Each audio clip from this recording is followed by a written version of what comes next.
Hello' everyone, আসসালামু আলাইকুম। কি খবৰ আপোনালোকৰ? আশা কৰিছোঁ সকলো ভালে আছে। মোৰো খবৰ ভালে। এয়া জলফাই টেঙা হাজবেণ্ডে আনিছিলে কালি বজাৰৰ পৰা আচাৰ বনাবৰ কাৰণে। এয়া ছোৱালীয়ে গোটেই নোহোৱা কৰি থৈ দিছে খাই কালিৰ পৰা খাই আছে। পাকঘৰত আহে আৰু খায়, পাকঘৰত আহে আৰু খায়। এয়া চাটনি বনাই খাইছে দাদা। এইকেইটাই ৰৈছে খাই এইকেইটাৰে আচাৰ বনাব লাগিব আৰু উপায় নাই।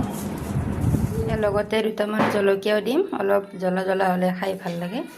এয়া গোটেই পকা জলকীয়া আৰু দুটামান নহৰু দিম।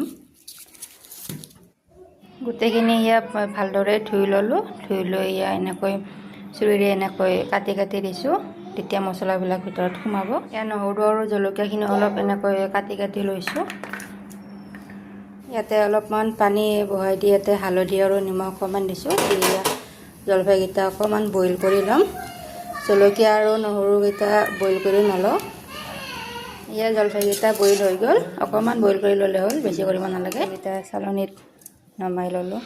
এইখিনি এতিয়া ৰ'দত দিম। এইখিনি ৰ'দৰ পৰা আনিলোঁ, এয়া ধুনীয়াকৈ শুকাই গৈছে। তাৰপাছত এইখিনি এনেকৈ হাতেৰে অলপ এনেকৈ ভাঙি দিছোঁ, তেতিয়া মছলাবিলাক ধুনীয়াকৈ সোমাব ইয়াতে।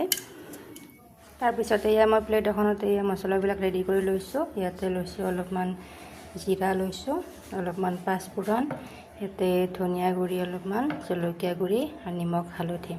তাৰপাছতে কেৰাহী এখন পাতি দিছোঁ, ইয়াত তেল গৰম হ'বলৈ দিছোঁ। এয়া সৰিয়হৰ তেল দিছোঁ, ঘৰৰে তেল দিছোঁ। ঘৰৰ তেল দিলে বেছি ভাল হয়। এই তেলখিনি গৰম হৈ গ'ল। গৰম হোৱাৰ পিছত ইয়াতে মই এয়া পাঁচফোৰণকেইটা আগতে দি লৈছোঁ।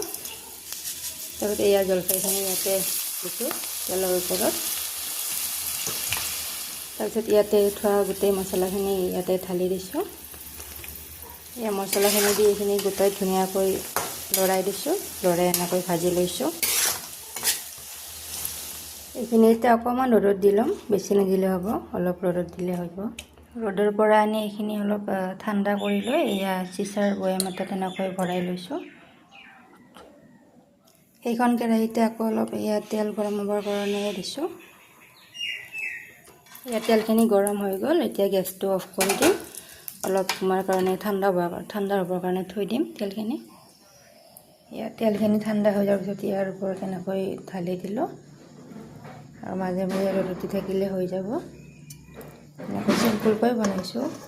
বহুতে বহুত ধৰণে বনায়, মই এনেকৈ চিম্পুলকৈ বনাইছোঁ। এনেকৈ আপোনালোকেও বনাই খাব, বনাই চাব। আৰু যদি ভিডিঅ'টো ভাল লাগে লাইক, শ্বেয়াৰ, ছাবস্ক্ৰাইব কৰি দিব।